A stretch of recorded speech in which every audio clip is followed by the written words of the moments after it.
welcome back. Allergies are commonly associated with physical symptoms such as sneezing, itching and congestion. However, recent research has shed light on the potential link between allergies and mental well-being. We're diving into this topic today with our expert and guest, Yasmin Gaby. Welcome to Afternoon Express. Thank you. Now, I have to admit, I didn't know that allergies can be linked to mental health challenges. And I think something really needs to land with everybody, because research has now shown that any emotional component, any physical manifestation is an emotional component, yes, which is then linked to your brain and to your gut health. Okay. So anything, so allergies would be one of the dynamics.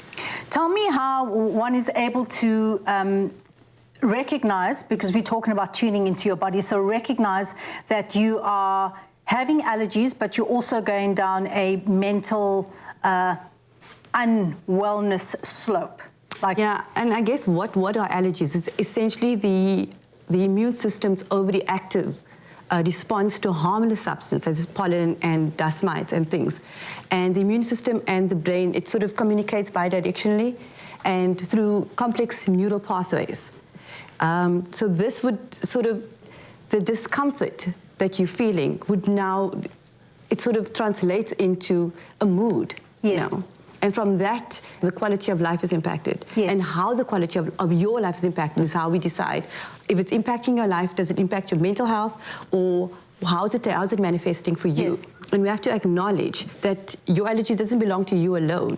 It's a genetic coding, like so ancestral and generational trauma. Yes. So you're born with a genetic component to that. And what is genetic components is ancestral and generational trauma. So you're sitting with that. What we've done is we've normalized allergies, right? How many people in the room suffer from allergies that you know of? Yes. It's sometimes just a rhinitis, a nose, everybody knows somebody with eczema. Everybody knows somebody that's got that. But they just sit in the corner and we kind of just put them in the side, like.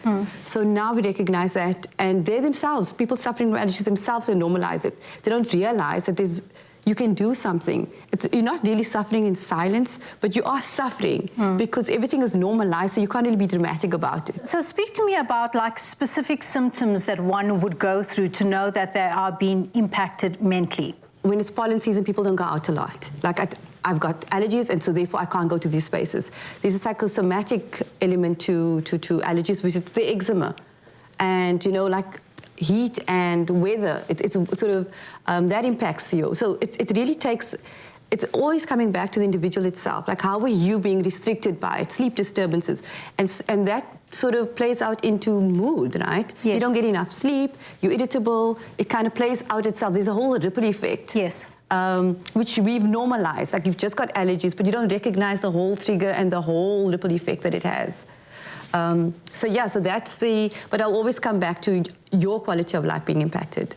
Okay, leave me with a message that we can leave our viewers when it comes to this mental health and allergies. How do we tackle it? I think recognizing that it's firstly like ancestral trauma. I would always say that. Like, I know there's such a big deal, such a big word to say, but recognize that there is a coding. There's something that can be done.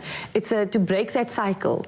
To tune into your body and listen to your body. It's almost like conscious living, right? Okay. If you're uncomfortable, there's something that can be done about it. Do something about it, yes. Absolutely. So what you're saying, I'm hearing you say that if you are feeling a certain way or you're feeling out of sorts, listen to your body and take action. And there's something that can be done. Yes.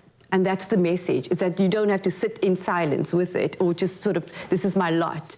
There are people that are holistic practitioners that can help you through it. Yasmin, what strategies or treatments can you recommend for individuals that are navigating allergies related to mental health challenges?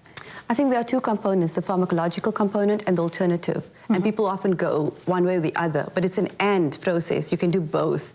You can use alternative for preventative, the pharmacological for acute spaces. And there's spaces like acupuncture. The alternative looks like acupuncture, it's holistic therapy, it's talk therapy, it's all the little dynamics that makes you like conscious and holistic living that adds to the well-being and your quality of life. And if it's more chronic, then to go go pharmacological, yes, because it will deal with it in the moment. Okay. And then take the longer route, which is the alternative, which speaks to the holistic living. Thank you for your valuable insights today, Yasmin. Now, understanding the connection between allergies and mental health is not only beneficial for individuals experiencing these issues, but also for the broader medical community. We appreciate all your expertise and your valuable information that you've provided with us today. Thank you. Thank you.